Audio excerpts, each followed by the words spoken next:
Hey everyone, and welcome back to Lucid 9. In the last episode, we found out who the murderer was, and I'm still a little upset it isn't who I wanted it to be.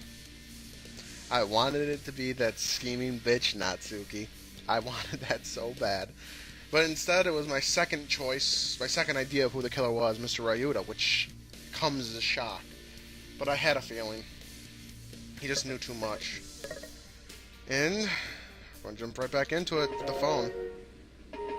And my gut's going with answer the phone, and I gotta go with my gut. No, I have to pick this up. Facing Ryuta by myself will only result in getting both Rui and me killed. With shaking fingers, I answer the call. Hello? Yamada Shimoto, I need you to listen carefully. Ooh, Shigure. This is my personal phone. It cannot be tracked. The number you have been contacting until now has been my work phone. I need to hang up now.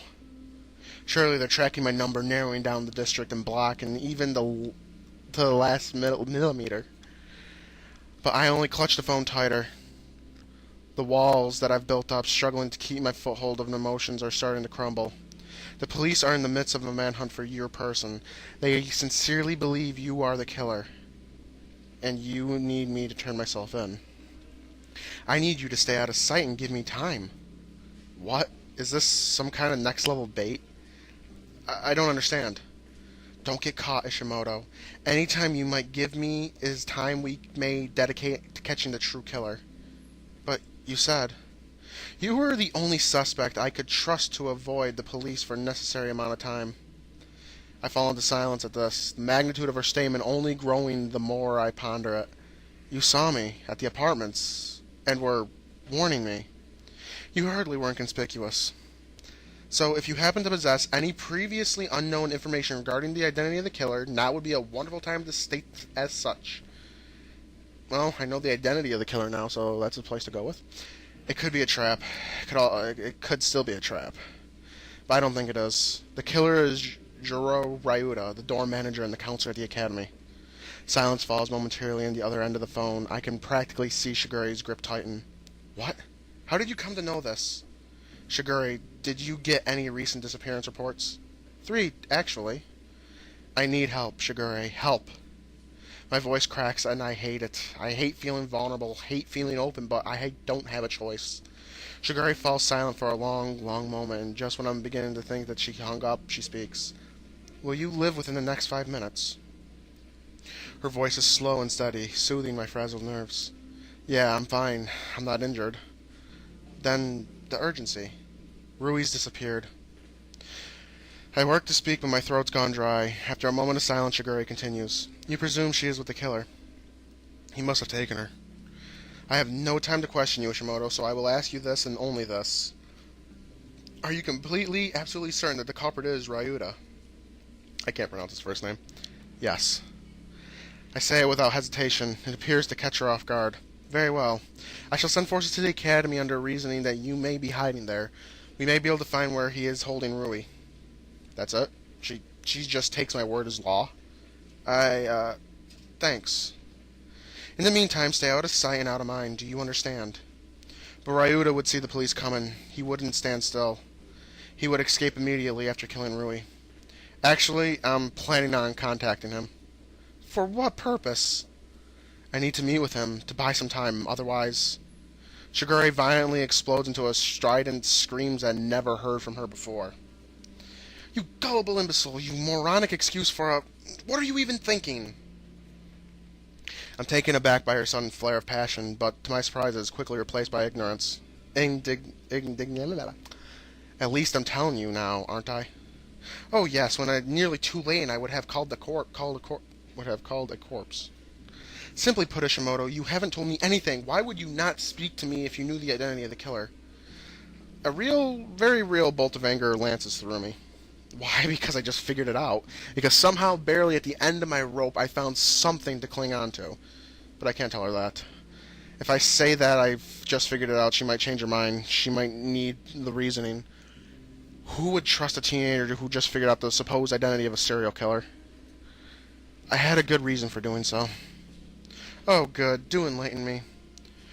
What? You can't just believe me. You need to throw some more tests, another little riddle run in District 6. Hell, I was at the investigation in school just another goose chase, a fun little game to see how many kids at the academy dance. What are you saying, Ishimoto? You're right, I guess. Even while I was figuring out who the killer was, I didn't call you. I didn't ask for your help. Because I knew what you would say. You'd poke holes at me. You'd say that my reasoning didn't make sense. You'd need empirical evidence. I knew that you wouldn't believe me. You never even needed me as your assistant in the first place. A cold silence descends. I wouldn't have believed you. And then something happens, something that I wouldn't have thought to be impossible. Shiguri's voice cracks. But, but you didn't even try. I would have believed you. I would. If you just trusted me, if you just...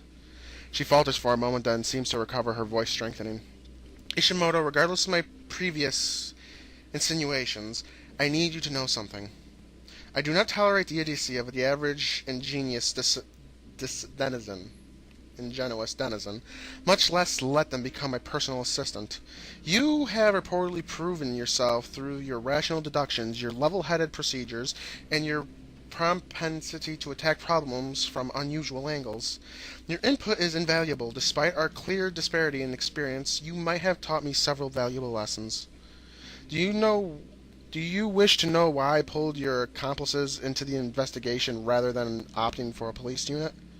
Simply put, my permissions in the case were barred from the Academy. All information I was given was second-hand and thus easily corruptible. However, I was impressed by how you and your accomplices worked wholeheartedly. Yamashimoto, I have faith in you. Her words pierce through me. I'm frozen to the ground in shock, wordlessly opening and closing my mouth. Shigure believes in me. I don't even know how to react. But after that meeting with Natsuki, you fired you. That was for your own benefit, you imbecile. Or are your eyes too... never mind. This familiar type of response wrings a chuckle out of me, but my mind still is racing. I have faith in you. Those simple little words. Words that tell me that I can do something, and that I can acknowledge my efforts, that tell me it's okay, you'll do the right thing. In the distance, I catch the faint glimmer of the approaching subway, hailed by the distant echo of the announcer's voice. Suddenly, clarity breaks into my mind. If she's every disjointed piece just fell into place, I know what to do. Thanks, Shigure.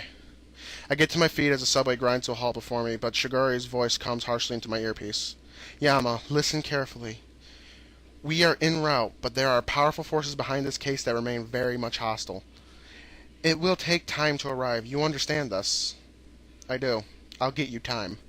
I gotta stall.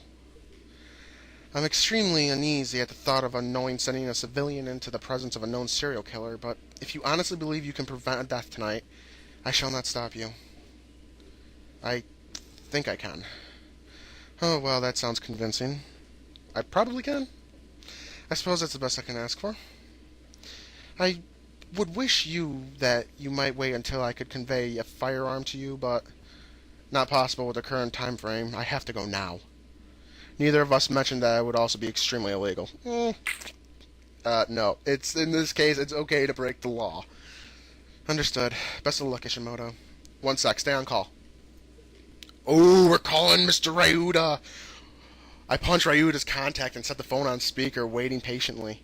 Shigure apparently understood. Not a word crosses her lips. Finally, a neutral tone indicates that Ryuda picked up. Hello? Hearing his voice makes me freeze. My heart is racing like crazy right now. This voice that comforted me, guided me, made me laugh, and in the end, it left me, just like everything else. I quickly shake myself, trying to master my words. He's an enemy now, a stranger, feign ignorance. Maybe I can still grab an advantage. Hey, Mr. Ryuda. Hey, kid. That's when I realize something is terribly wrong. It's some ungodly hour in the morning, and yet he picked up immediately, and he sounded wide awake. Almost even preparing for this moment. Mr. Ryuda? Say, you have a great time, and I was wondering if you could meet up.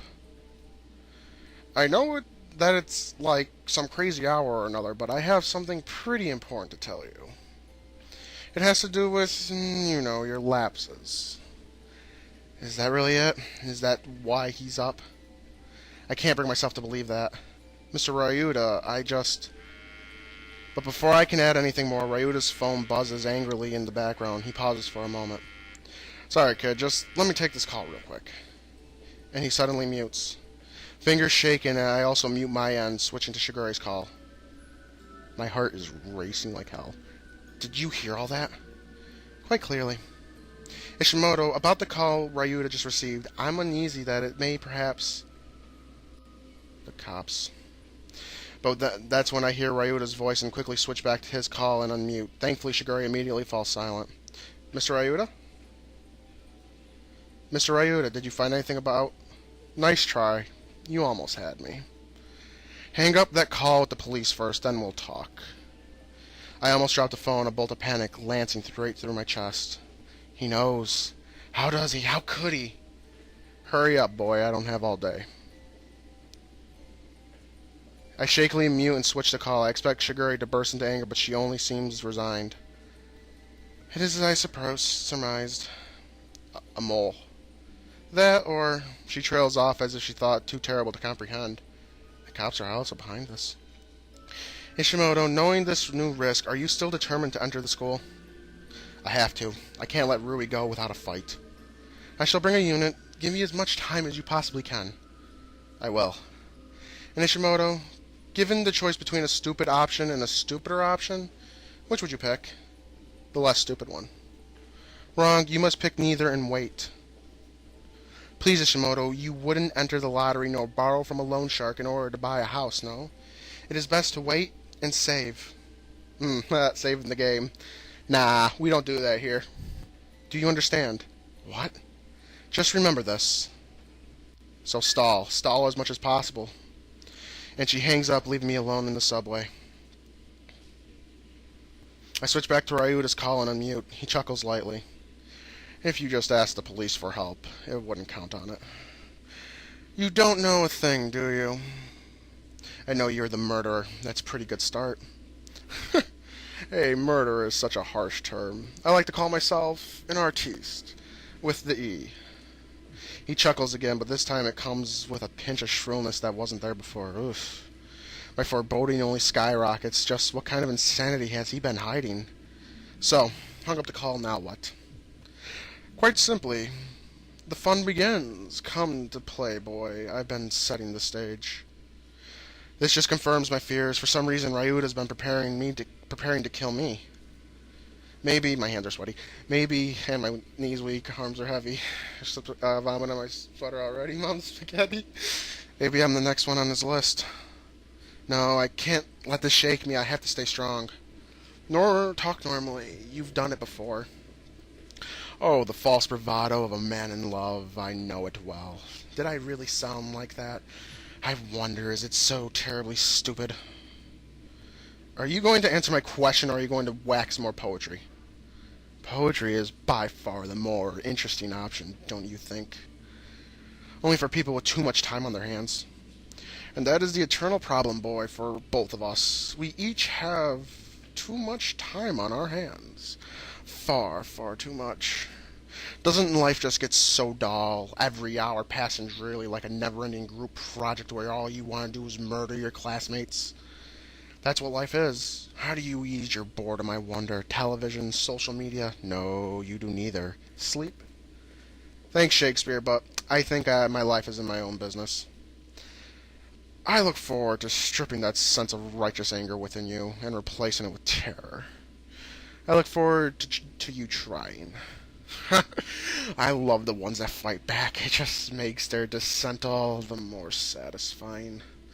Before I can respond, he plows on, his voice gradually rising in pitch. Now, let's set the stage, shall we? I thought you were taking care of that. Oh, don't worry, I'll be taking care of all the props. Do you hear me, boy? Don't bring any extra props. That thought never crossed my mind. Leave your phone and any police toys at the entrance. I'll see if you try to smuggle something into the theater. Understood? Is that it? Not quite. Why are you so hasty to end the call? Am I boring you? Sure, and let's go with that. Then I'll get straight to the point. There's a brief moment of silence, punctuated by only the faint tone of Ryuta punching numbers into his phone. Then I hear a voice. Yama, don't you dare do anything stupid. Nothing hits me, but it's like the breath has been struck out of my lungs. Rui. Stay there. Don't come. I wordlessly open and close my mouth, desperately searching for words. My mind only runs blank. I'm sure you're already aware of this, but right now, I am the master of Rui's fate, so you might want to stay on my good side. This is how it's going to happen. You come to the back of the school, the garbage truck route. You're going to dump all your toys, then I'll let you in. How's that? How? There's no entrance. Why is it that you all say the same thing? Boring. Where there's a will, boy, there's a way. So that's it then. Well, actually, I feel like I should tell you this. Just one of my kindnesses of my heart. Rory won't be there, for insurance purposes. I'm sure you understand. My fingers clamp on the death grip of my phone. What do you mean Rui won't be there? Hush, child. Why are you so impatient? Right now, Rui's in the safe hands of a third party, so as long as you listen to... What? There is someone else. So as long as you listen to my words. So, we meet up, have a little chat, and I let Rui go. Everyone gets their happy ending, except the police, who, well, they don't do anything anyway. A beautiful arrangement, no? Speak now or forever hold your peace.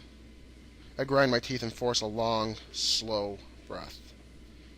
If I go, I won't be able to see Rui with my own eyes. She would be anywhere. Even when Shigure comes, we won't be able to find her. But am I really in a position for making demands? Refuse! Hell yeah! No. If I can't see Rui, then the entire ordeal is pointless. I have to take the risk. You know me better than that, Ryuta. I have to see Rui with my own two eyes. Who knows? You could be lying. You could kill her before I show up. I'm wounded. Do you really think I would do something so cliché? Well, I didn't think you would be a serial killer, but here we are. Forgive me for not taking chances. Fair enough, boy, I'll play along. She'll be here by the time you arrive. I'll even let you see her before you enter the school. That's very oddly agreeable of him, enough to make me feel as though I've walked straight into his setup. Then, boy, is that all? Time passes ever on. Can I get anything more from him? Right now, the situation still seems grim. Nah, let's push the limits. I'd also like for Rui to be united. Untied, or was that united? Scroll back. Untied. Okay. So she can run away? As if you wouldn't be able to chase her down. Playing hard to get, aren't we? Fine, because I'm so very monogamous. I accept. Would your highness also like a pony? Any new terms stack the odds more in my favor, but I'm not currently in the position of power. If I push too hard, everything can go south. You're right. If I push too hard, everything will go south. No, if I'm honest, there's not a whole lot more I can ask without making the request seem downright ridiculous to Ryuta. Rui's going to be there. I'm going to be able to see her. The police will know where I am. This is the most I can ask for. The back of the school, then? I'll give you 15 minutes. I'm coming from the subway station. Then you better run. Ta-ta. Ooh, I wish I didn't give him such a creepy voice. And that's the last thing he says before he hangs up. I almost blankly, I stand in the middle of the subway platform, phone swinging loosely from the edge of my fingers. Then all my muscles burst into action and I shoot out of the subway, legs pounding the pavement as fast as I can make them. My lungs start to burn and the cold night air cuts through my throat like knives, but I am forced to ignore it. Spotlights in the cross-section warn me to stop, but when I see a gap between the incoming cars, I bolt across for my life. Engines roar by me as horns belt in full volume. I'm certain that the cars roll down their windows to call me crazy, scream like that I'm an idiot. Swear to call the police on me, but I don't care. They're coming back from a long work day, or I'm grabbing fast food around the corner, or picking up their kid from martial art or cram school. What's cram school? Meanwhile, there's a girl hedged in a dark room, alone, her only company a crazed murderer who takes pleasure in inflicting a long, extended agony. And yet, on they go. The fast food, the martial arts, and cram school. The world blurs in my haze, bright fluorescent colors, until I finally grind to a halt at the entrance of the school. My heart feels as though slamming into the ribs, bruising itself until it bleeds. I'm forced to a stop and lean against the gate, gulping desperately for air. 13 minutes, I only have 2 left. I press my sleeve against the sweat coating my brow, allowing myself time for one more deep breath. Then I sprint around the perimeter of the school, stopping by a shady back area where all the good kids stay clear of. Ground-up cigarette butts lie scattered on the floor. As I squint, I can catch the light gleam from an empty needle in the grass. Ooh, heroin. Well, maybe this school was a little less tidy than I first thought. As I near a trash bin, I notice a long, distinct, human-shaped figure leaning against a solid wall. Fine weather we're having. I expect the voice, but I don't expect the instinctive reaction that comes with it. My breath catches and my throat clogs, sending tears straight into my eyes, no matter how hard I try to keep them down. Oh, fuck. He's creepy now. And Ryuta steps into the moonlight, lips twisted into a lopsided grin. Out for a little night exercise. I try to speak, but no sounds pass my lips. I know that I know what this is. A power play. I'm sweaty, tired, disheveled, and likely very sleep-deprived. Forcing me to run here only gave him more of an advantage, and there's nothing I can do about it. Now, removal of gadgets, if you may. Wordlessly, I reach into my pocket until I remember. You said you'd show me Rui first. He only chuckles at this, not even a chuckle of amusement, and almost sounds giddy. Good, good, you're already learning how to play the game. He turns and points silently at the second floor of the classroom building, most of it shrouded in darkness, but by the window I catch a glint of. You saw, didn't you? So, phone. All I saw was orange hair. It could be a dupe. Sighing heavily, Ryuta reaches for his phone and taps the screen a few times. He only waits a few seconds. Rui, your boyfriend is having some trust issues. Be a dear and look out the window. I stare at the building, forcing myself not to blink, half convincing that if I look for a split second, I'll miss everything. A head of orange hair by the window turns slow. I thought you had pink hair. Turns slowly, revealing a distant pale face, muddled slightly at the distortion of the window. But without a doubt, it's Rui. I sigh breathlessly, instinctively, something that I can't stop in time. Ryuta smiles triumphantly. Phone. I silently hand him my phone. Turn out your pockets, pants, and jacket. I do so. You're walking evenly, so I doubt you're carrying anything in your shoes or your underwear. Come in. We've wasted enough time. How? We're at the back of the... And then he touches the wall and part of it slides away and suddenly there's a keypad. He jabs at a sequence of 6 digits into the keypad, waits, and the wall slides open. It's nothing like one of those mysterious puzzles of ancient architecture in video games. There's a whole wall rumble apart while the ground shakes and dust falls from the ceiling and a magical passage is revealed. Simply put, it's a door-shaped part of the wall that swings open as if it's just a door painted to look like a wall, except the texture is somehow exactly the same. It's quiet, it's understated, it's quite quiet, it's understated, and it would never guess it's a million years that it was there. Ryuta clocks my shock and only grins in response. Let me tell you something, kid. The janitor has to get in and out somehow to dump his trash. Now, smooth little schools like this, they love to give the illusion that they're perfectly protected, impenetrable walls in every direction, the only gates supervised by a card reader and cameras. But functionality speaking, you think that the janitor is going to walk out of the gates all the way around the school to go back all the way around and through the gates? Of course not. That's sheer nonsense. Sheer nonsense. Something on a level of presuming that the janitor took everything to land on missing socks. I knew there had to be another way in, and, well, it took some searching, but that's how I found this. Why hadn't I thought of something like that? Why did it have to be Ryuta? If you're trying to brag, don't expect a red carpet award from me. What I'm trying to tell you, kid, is that even the richest schools in all of Asano have crappy security systems. One man, outsmarted it, just like this. To be fair, they probably weren't expecting a serial killer to be in their faculty. Sloppy work on their part. Let's go. The night isn't getting any younger, and nor am I. He turns and slides into a corridor, moving so fluidly that its head stays perfectly even with over the ground. I then notice that his careful steps render him virtually silent, like a predator hunting down a piece of injured prey. It's a simple matter of exiting the building, turning the corner, and entering the classroom complex. He leads me up the stairs to the second floor, the floor where I saw Rui. He pulls over the door, lifting an eyebrow at me. I only stare inside the dim gloom, suddenly filled with dread. Everything could be a trap. Rui could have moved. Shigure could be lying. There are so many moving components to this encounter, so many potential things that could go completely wrong. I turn my gaze to Ryuta, who only jerks his head at the door, distinctively more impatient fashion. Impatience. I file this nugget into the back of my portion of my mind that's still miraculously working. Then, with one deep breath, I enter the classroom. Ryuta follows straight behind me, announcing my appearance with a loud crow. And the delinquent arrives at last. He pushes up his sleeve as if he's getting ready to work, tossing his keys and his phone to the top of the desk, probably in an effort to unburden himself for whatever he has planned. I stopped abruptly, my eyes roving frantically across the classroom, searching for an empty space. There. Huddled in the back corner of the room, 3 desolate figures, each tied firmly to chairs, one of them, with streaks of orange hair shining softly in the scant moonlight, is Rui. For a moment I see nothing else, my eyes fix on her and my throat closes. Happy? I shuffle forward, a choked whimper tearing out of my mouth before I can stop it.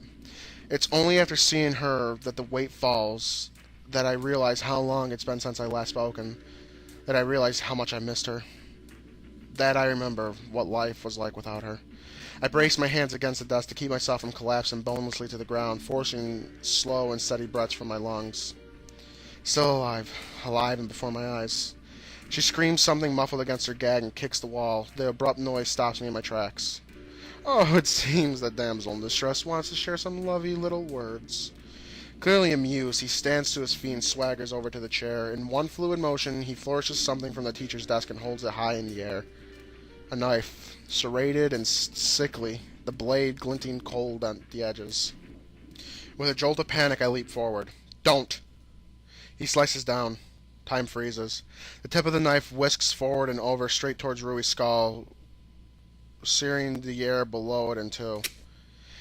And at last possible moment pulls back and neatly shreds the knot on her gag.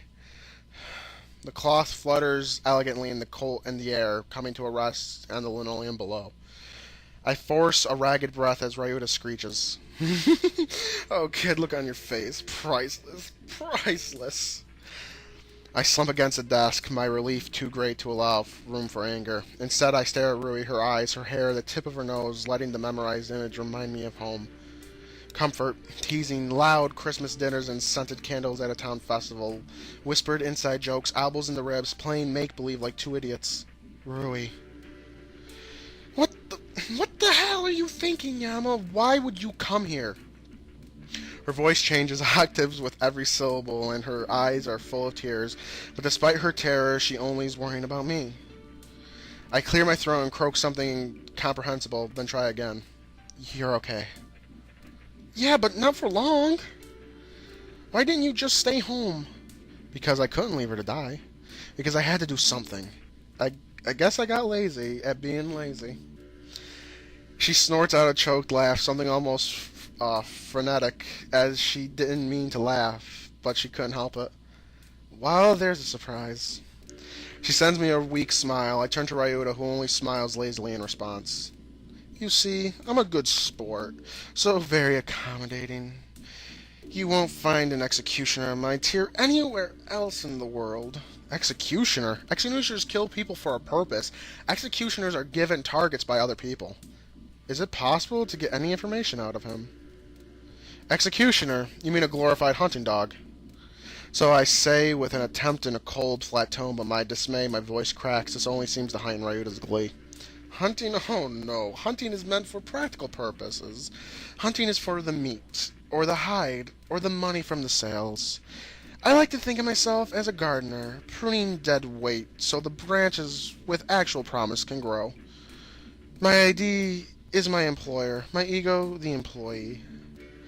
And don't think I don't know what you're doing. Scrapping for time won't bring the police any closer, boy. Do you realize that you sound... No, more It's time for school to begin its session. He abruptly pounds the handle of his knife against the desk, blasting my ears with a sudden sound. My heart instinctively jumps into my throat. He snickers quietly at the shock that must be evident on my face. Welcome to class. Hate to say it, but you're now in remedial session. Suffice to say, you're all screwed up in a big way, and it's my job to whip you back into shape. How I hate it, but someone in this snooty little elementary school has to smack the hands of the naughty ones. He suddenly whips to me, his eyes blazing fire, pointing the tip of his knife at my chest. You, why aren't you sitting down? I sit down, throat dry. Ryuta's shoulders immediately relax. He's a fucking nutcase. Good. That's exactly how I like it. Now, Ishimoto, is it since you came in late, you get to be my special assistant. My body goes cold. My eyes immediately turn to the knife. Ryuta's reading my intentions, chuckles. Oh, don't look so scared, boy. You'll help me discipline. Sounds like a much better position to be in, doesn't it? Relief courses through me, and I hate myself for it. I'll give you a little choice, boy. Listen carefully, because it's an important one. Each of us need to discipline someone else. That's given. This is a remedial class, after all. But I'll give you two fabulous options out of the goodness of my heart. Either my disciplinee will be my darling little Rui, and yours will simply be the plastic class skeleton. Or both of us will work on those other two students. Other students, since when we're... right, the two strangers sitting by Rui. I look back at the room, sizing up the three figures. The first is a girl, the second is a boy. I don't recognize either of them, but they look young, maybe in their first year. They're speechless, but even from where I sit, I can see the sweat rolling from their temples and dripping into their necks, and their knees are clearly shaking. Both of them, absolutely terrified, innocent bystanders pulled into this sick, dastardly game. Rui is next to them. Unlike the others, she is completely still, eerily so, like she's been turned into stone. But when I greet her gaze, I see nothing but tears of her fear in her eyes. She's ungagged. In different circumstances, she would be voluntarily immediately in order to save the other two students.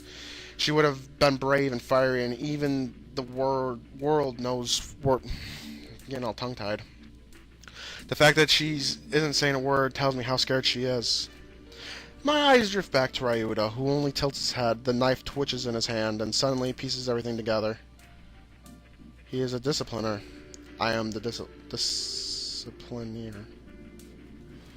Whatever he's planning on doing, I will have to copy. If he breaks bones, so must I. If he saws through limbs, so must I. And if I don't, then all of us will be killed right here, right now. Because the only thing keeping him from playing along is me. I could pick the class skeleton. I would only have to maim plastic, stop plastic, break plastic.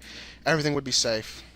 But then Rui would be the ones in hands of Ryuta, and watching Rui get hurt, I don't think I could bear it. I came here to save her, letting her die in Ryuta's hands. No, there has to be a different way. But then what? The other two students. The 2 lives instead of 1, 2 bodies instead of 1. Objectively, it's the worst decision in every way. Ryuta knows this because he knows me, something better than I know myself. Damned if I do, damned if I don't. The ultimate trade-off. I can't give up Rui, I just can't, but forcing 2 other students to suffer, just who do I pick? I'm not letting Rui die. I try to speak, but it comes out as a croak. Desperately, I clear my throat and try again. Let's work on the 2 students. My reactions are immediate. Ryuta's face lights up in a manic smile. Rui's jaw drops. The other 2 students explode. You bastard! You damn bastard! I can't believe you! Please don't hurt my sister! Don't hurt me! Ugh. This makes me freeze. Brother and sister. I silently watch as Ryuta gleefully skips over to the chairs, dragging the 2 students over. Rui gasps. Brother and sister, the cruelty will never end. I swear if you lay one finger on my brother.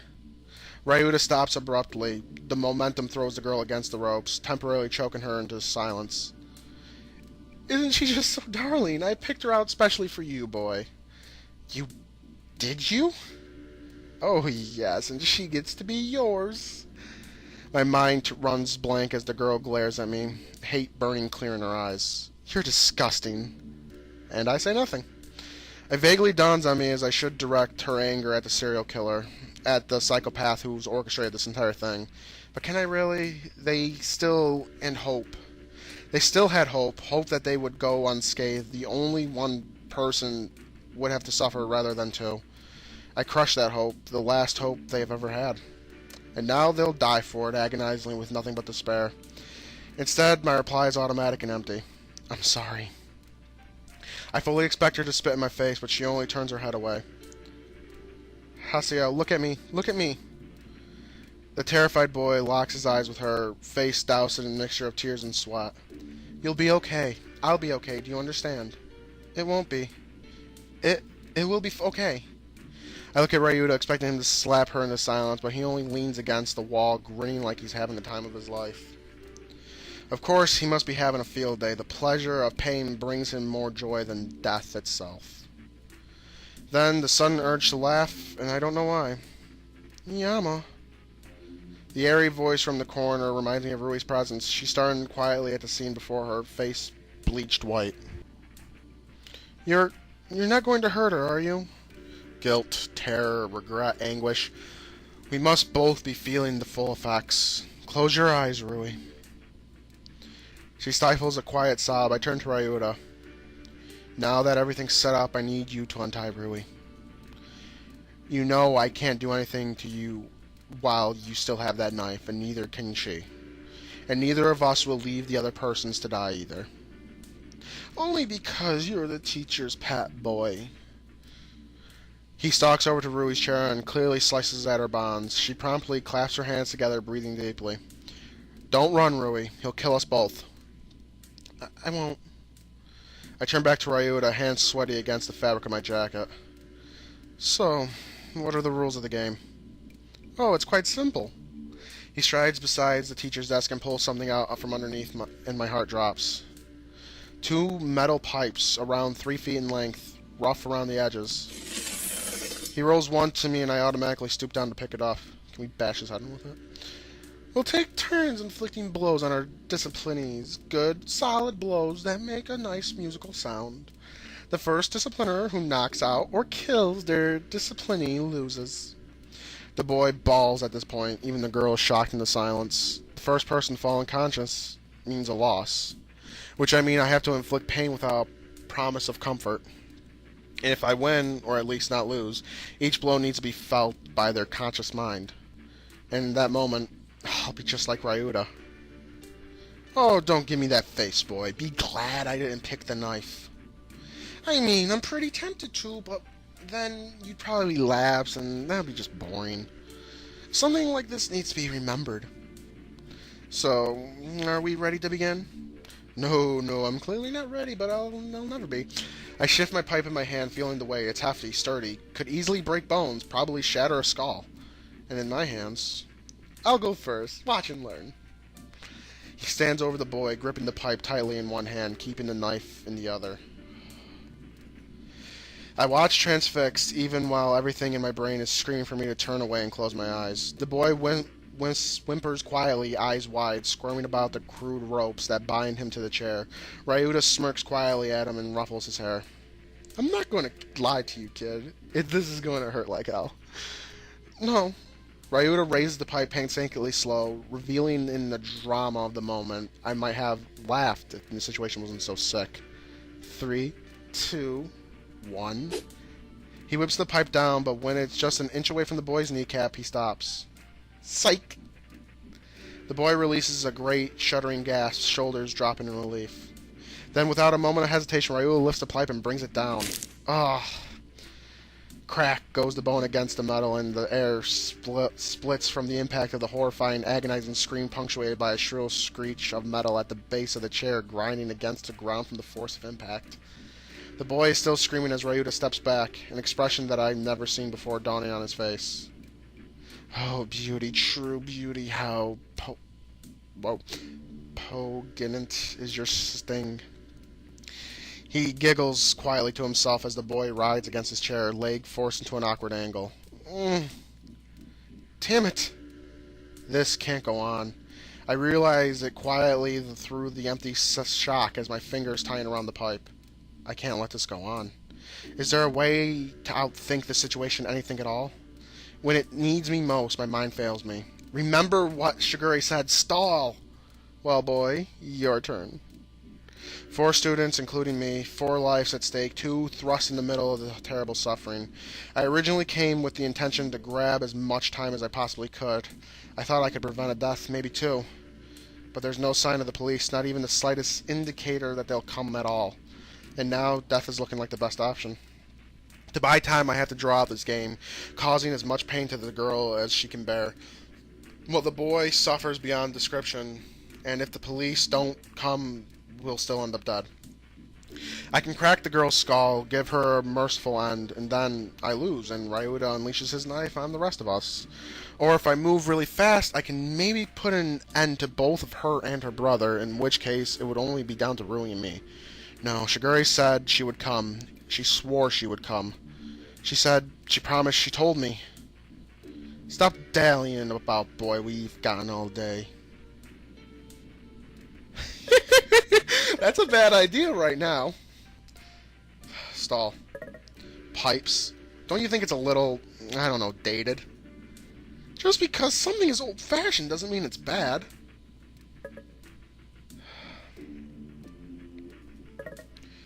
I don't see what you mean. Sure you do. Never been an avid fan of change, have you? So you're saying that I'm stuck in my ways. We all have a natural tempo. Nothing wrong with that. That was 3. Should I go for one more? Fuck me. This is certainly a positive outlook.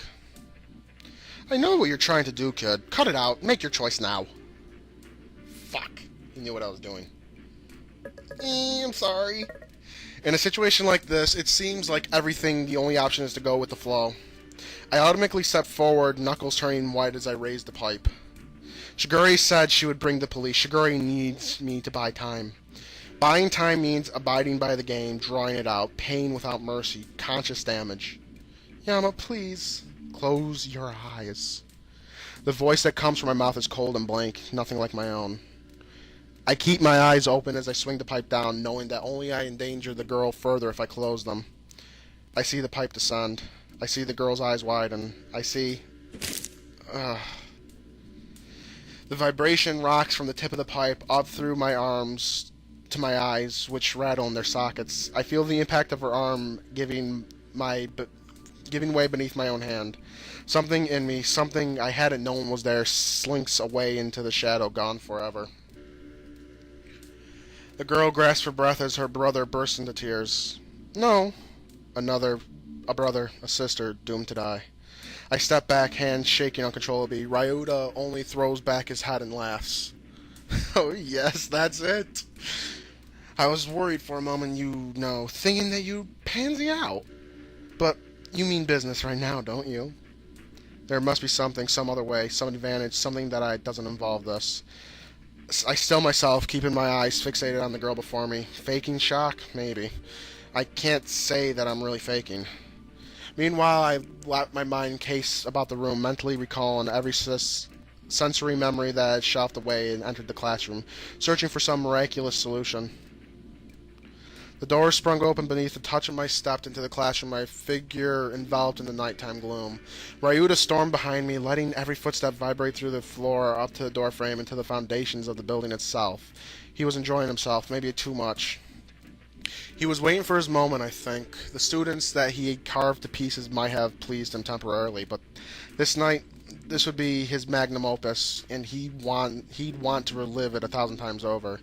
He grinned with a confidence as he cupped his hands around his mouth. And the delinquent arrives at last. Okay, we're flashing back. I shuffled further into the room, squinting in the darkness of the furthest corner, my breath shallow, my palms sweaty. Why are we reliving this? We just read this about 20 minutes ago. In the meantime, Ryuta pushed up his sleeves and tossed his keys and phone to the top of his desk. That's when I saw Rui. Wait. Tossed his keys and phone on top of his desk. There was one thing that he overlooked, the mole and the police. No matter how quickly or secretly Shigure might act, there's still a high chance that she'll be found out. After all, it only took a few minutes for the mole to relay the news to Ryuta. This time shouldn't be any different. Any time now, a phone call could warn Ryuta, tell him to get away, and then it would be the end. It doesn't matter if I manage to distract him with this game. It's not like he'll ignore a phone call from his accomplice. In that case, I need to get rid of that phone. I have a pipe in my hand, and I'm just a step away from his desk. The main problem is breaking it without Ryuta noticing, or if he does notice, he won't think that I'm knowingly sabotaging him. Hello, Arthiyama Shimoto. What is this little too much for you? This is normally when I start wrapping up the episode. I never usually let him go on for an hour. I mean, I know it's only 45 minutes in still, but I guess it wouldn't hurt to have an hour-long episode. My voice catches and squeaks, which makes me sound exceedingly helpless. That's a good thing. Ryuta giggles quietly, but his eyes are narrowed. This must be a little rough. Do you feel like you're hitting your poor sister? I wouldn't worry. She's already dead, you know that. I grip the pipe tighter, my knuckles whitening with pressure. The rough edges of the metal start to cut into the palm of my hand. I welcome the anger, the panic, the helplessness that's swirling through my blood, gathering into my tangled ball of black emotion. I must still be sorry for you, kid, no? Would you rather hit the little boy? Shut up! Yama, please, don't listen to him. Come to think of it, maybe you should have fun. You had the boy. You'd finally get an outlet for all that self-hatred. Yama, he's just trying to get to you. You can fight it. Shut up, you bitch! With frightening speed, he bounces across the classroom and seizes Rui by the hair, yanking backward until her neck is at an unnatural angle. You know, I liked you at first, but now you're just a little yapping dog. I should slit your throat right now. Feed your esophagus to the brat over there. He gestures to the boy who's fastened to the chair. Rui makes an instinctive whimper and deep in her throat. Do we have an understanding? Yes. Do we have an understanding, you blathering whore? Hey! Chill the fuck out! Yes. Something locks in my brain and all my emotions drain away until I feel like an empty automaton. You shouldn't have touched her. My vision blurs with rage and I raise the pipe with both my hands, my arms shaking. Cold, everything feels so cold. The edge of my lips pull up into an unbidden smile as fleeting vision passes before my eyes. Ryuta's body, battered and broken at my feet, waiting for me to make an imprint. I seize the vision, even as the deepest part of my mind shrinks away in horror. I let it control me. You shouldn't have touched Rui, Hayata. I slam the pipe down as much force as possible. The metal pulses against the floor with an ear-splitting crack. Splinters of something white and shiny shoot away from the point of impact like a spray of bullets. Good job, Yama. The boy and girl shriek back in their chairs, staring at me with wide eyes. It's irrelevant. Get away from her. I let my voice increase in volume. I let it shake. I let it steep with madness and fury. Ryuta steps back inadvertently, not out of fear, but out of surprise. He almost seems pleased with my transformation. I lunge forward, my voice exploding shrilly out of my throat. Get away! Get away from her or I'll kill you! I start swinging the pipe madly like an unbalanced marionette on a string, letting the end swivel into the desk, chairs, walls, anything. I rush at Ryuta, but he nimbly weaves between the desk and tightens his grip on his own pipe. My pipe passes within an inch of Rui's face as I whirl around, bowling in Ryuta's direction towards the desk. I vaguely register a look of horror from Rui, but I flick it away in my mind like a gnat. I lunge at Ryuta with full force blow swinging down, letting out a vicious scream. And just as I was hoping, Ryuta is startled by my sudden burst of energy and instinctively dodges to the side instead of blocking my blow. My pipe slices downward and splits the polished surface of the teacher's desk, sending shards of wood flying. Yama's good! Yama's a good actor. The impact rattles up my arm into my skull, but most importantly, I've hit Ryuta's phone dead center and it shatters into a pile of rubble. The resulting crackle masked by destruction. I don't dare to take a pause. I can't celebrate a small victory. Instead, I let my anger fester and take hold of the pipe in my hands. I'll kill you right here, Ryuta! I swing again at him and step back, adjusting the grip of it on his pipe. He's getting ready to counterattack. The momentum in my arm carries my weapon straight into the wall, sending the plaster cracking. I let loose a scream of frustration, something that rips my throat raw and ricochets against the broken wall. From the corner of my periphery, I can register Ruiz clasping her hands. Yama, please stop. Is that the best you got, kid? You still haven't landed a single hit on this old man. I don't let myself think. I just swing the pipe unblinkingly at his head, knowing that it won't hit. And Ryuta drops down just as I suspected. His eyes widen with glee as he swings his own pipe with one hand, and my stomach suddenly lurches back against the spine with a piercing hammer of agony. I'm sent sprawling on the ground and Rui screaming and faintly in my ears. Yama! And then the coldness, the numbness, the emptiness, it all melts away and I suddenly feel wary, like every footstep is being pulled through my mud. The bowl of pent-up aggression in my gut is replaced with a pounding soreness from the impact of Ryuta's pipe. For a moment, I let myself lie there, splinters of wood and plaster pricking into my back. It wouldn't be so easy to just close my eyes and sleep. Let this whole world drift away. Get up, boy, the game's not over yet. Unless you mean to forfeit. Ah, that's right. I can't forfeit because there's another life on the line. And that's what I'm here for. To help these other people. To save some lives. I start to push myself up, but my abdomen clenches in pain. I gracelessly fall back to the ground, my back stinging from the tiny daggers of fragments embedded into the ground. So, nor forfeit, pity. I turn onto my side and try again. This time I lean on the remnants of the desk, cradling my arm against the aching stomach. Was the energy from a split second ago. Why am I suddenly so tired? I guess I tend to charge ahead even when I have a purpose, and without that purpose, I just run on the broken engine. I need to break the phone. Now I've broken it. What's left? Wait, how long? When will Shigure come? Cute playboy, I see what you're trying to do. My veins fill with dread, and he takes every ounce of self-control in me not to cast a glance at the buried phone. Unfortunately for you, noise isn't an issue. You can throw a tantrum all day and no one will hear a thing. The new curfew keeps kids in the dorm court. No one's gonna take a stroll around the classrooms when they've been playing foosball in the common room.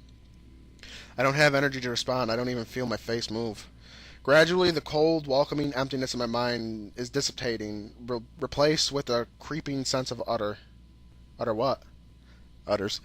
Something dark, black, something that feels like it's squeezing my temples and smothering my nostrils until I can't breathe. Well, that was an interesting intermission, but must be my turn again, no? He weighs the pipe casually in his hand, like it's an adjustment in a hold on a baseball bat. He lifts it over his shoulder. He only registers his words when he steps forward, sliding closer to the boy's side. Suddenly, past the bolt of pain in my diaphragm, I'm screaming. No! I automatically close my eyes in the moment of impact, but that doesn't make the crunch of his collapsing bones any less loud.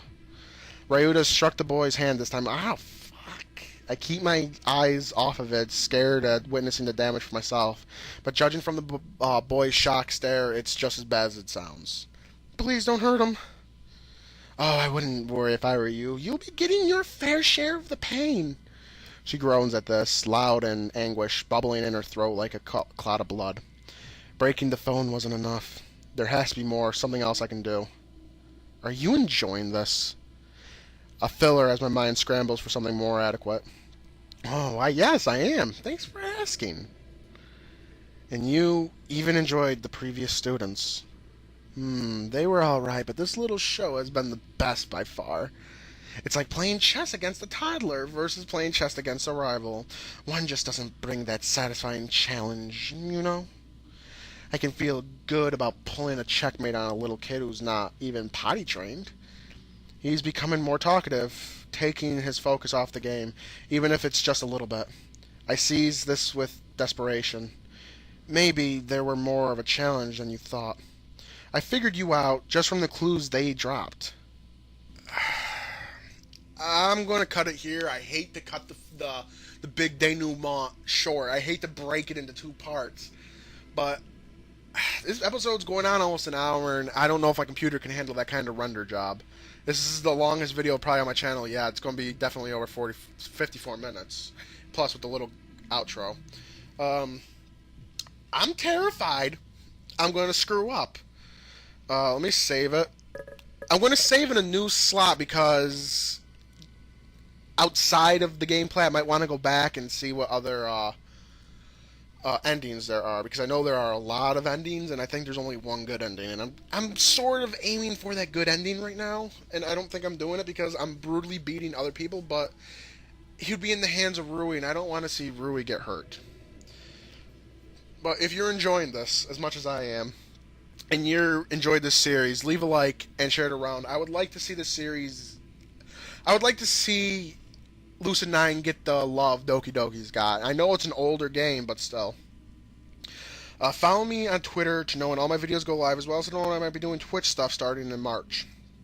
If I do Twitch stuff, I don't really know. Everything's getting weird again for me. But with all that said, this has been Black Phoenix with the closing episodes of Lucid 9. I'm sure there's not much left after this. I mean, we stopped Ryuta, we get killed, Rui dies, something bad's going to happen. I don't know what's going to happen. But until next time, this has been Black Phoenix. Thank you all so much for watching. I'll see y'all next time.